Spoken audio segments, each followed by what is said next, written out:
Many years ago, in 2009, I moved to New Zealand in 2008. A few months after I started my PhD, my dad also wanted to make the move to New Zealand. So he applied to the University of Waikato in Hamilton. And guess what? He was given admission. Everything looked great. He had emailed a particular potential supervisor who was supposed to supervise his PhD research. The supervisor was so gracious. She was looking forward to meeting him. I think at that time, both of them were same age. So they were really gelling. They were really flowing. The research that they were going to do, both of them were very interested. They were looking forward to it. She had given an approval. The school had given the approval, and my dad applied for a visa, and the visa was denied. He applied again the second time. He appealed. It was denied. I think he did maybe 2 or 3 times. Denied. Mind you, I was already here. He had a son here, but they didn't want to hear all of that. And they didn't have a specific, genuine reason other than the fact that they said it was not a bona fide applicant. And he did every kind of things in the appeal, but still, he decided to now apply for his PhD elsewhere, in Malaysia, where they were living at the time, and then he completed the PhD later on. In fact, it was an accelerated completion. He finished even before me.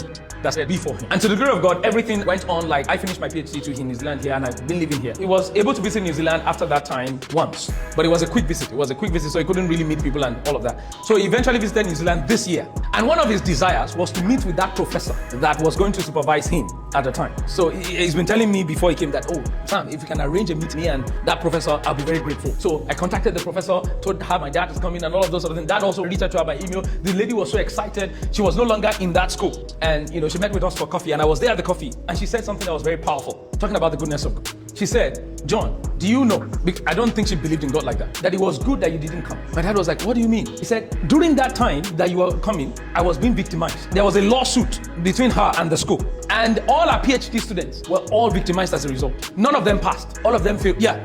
Because of that, the entire lawsuit and all of that affected all of them. And because it was a lawsuit against the school, no other lecturer wanted to take on those PhD students. And many of them are international students. Waste of time, waste of money, waste of resources. In fact, only the few that she could help, push to some of our friends elsewhere that got help. But many of them failed that PhD unless they went to go apply elsewhere else. And she was telling my dad, he said, John, it was good that you didn't come.